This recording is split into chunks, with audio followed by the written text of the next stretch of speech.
বিসমিল্লাহির রহমানির রহিম। আসসালামু আলাইকুম। অনেকেই আছেন আমের আচার খেতে এতটা পছন্দ করেন, কিন্তু বানিয়ে খেতে ঝামেলা মনে হয়, সেজন্য এড়িয়ে চলেন আমের আচারটি। আর সেজন্যই তো আমি জারিস মাম হাজির হয়ে গেছি একদম ইজি করে আমের আচারটা দেখানোর, যাতে আপনি বছরের পর বছর সংরক্ষণ করে খেতে পারেন একবার বানিয়ে। আর আমি কত বছর আগে আমের আচার বানিয়েছি সেটা আপনাদের কাছে দেখাবো এই ভিডিওটির শেষে। অবশ্যই সেজন্য আপনার দেখতে হবে পুরো ভিডিওটি। আমি প্রথমে 1 কেজি আম নিয়েছি। আমটাকে আমি গ্রেটার দিয়ে গ্রেট করে নিয়েছি। আপনি চাইলে বড় বড় করে কুচি করে নিতে পারবেন। এখানে বড় করে আর মানে চিকন করে কাটার মধ্যে কোনো কিছুই নেই। আমি শুধু আমার সুবিধার্থে কুচিটা করে নিয়েছি।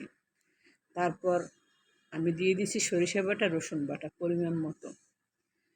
আর দিয়েছি একটা মরিচ ফালি করে, 2টা কাঁচা মরিচ মানে নাগাম মরিচ। আর দিয়েছি 1 কাপেরও বেশি রসুন কুচিয়ে।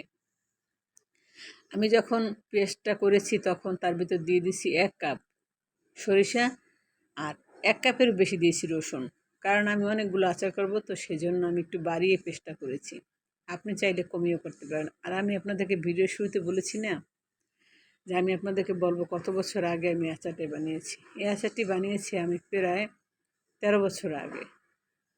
এই আচারটি আমি সংরক্ষণ করি এমনভাবে যেন আচারটা নষ্ট না হয়। সেজন্য আমি প্রত্যেক বছরই 2-3 বার তেল দিই। তেলটা যখন খাওয়া শেষ হয়ে যায় তখন। আর সেটা তেলটা দিয়ে অবশ্যই গরম করে এবং ঠান্ডা করে তারপর এটার মধ্যে দিয়ে খুঁচিয়ে খুঁচিয়ে নিচ পর্যন্ত চলে যায় সেরকম ব্যবস্থা করে দিই। আর আজকে আপনাদের দেখানোর জন্য আমি বাটিতে নিয়ে অন্য একটা মানে জারে ট্রান্সফার করে নিয়েছি আমার আচারটি। আজকে তো নতুন আচারগুলোর জন্য আমি তেল গরম করে দিয়েছি, সেই তেলটা এখানে ইউজ করেছি।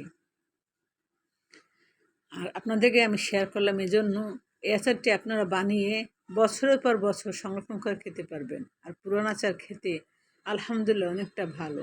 আপনি মুড়ির সাথে মাখিয়ে খেতে পারবেন, ভাতের সাথে খেতে পারবেন, এমনকি চানাচুর বানালে তো আপনি এই আচারটা খেতে পারবেন। ভর্তার সাথে খেতে পারবেন, ভর্তা মাখায় যখন তখন এই আচারটি তেলটাও ব্যবহার করতে পারবেন। আর আমি যে নতুন আচারটি বানিয়েছি না, যেটা ছাদে শুকাতে দিয়েছি, সেটা শুকনো হয়ে গেছে এবং কীরকম হয়েছে আমার ভিডিওটি খেয়াল করলে দেখতে পাবেন। অনেকটা ড্রাই না, যাতে মুসমুস হয়ে ভেঙে যায় সেরকম না। হাত দিয়ে চাপ দিলে মুঠো মধ্যে মিলে যায়, আবার ছেড়ে দিলে ঝুরঝুরে হয়ে যায়। এরকম একটা যখন হয়েছে শুকনো, তখন আমি দিয়ে দিয়েছি। আর এখন যে রৌদ্র, তাতে একদিন রৌদ্র দিলেই হয়ে যায়। আর আমার ঠান্ডা করে সেই তেলগুলো আমি দিয়ে দিয়েছি। আর তেলটা যখন গরম করেছি তখন আমি লাস্টে দিয়ে দিয়েছিলাম একটু কয়েকটা শুকনো মরিচ। একদম প্রথম দিকে আপনি তেলের সাথে শুকনো মরিচটা দেবেন না, তাহলে আপনার শুকনো মরিচটা পুড়ে যাবে। অবশ্যই খেয়াল করে দিবেন কোন সময় দিলে আপনার শুকনো মরিচটা ভালো থাকবে।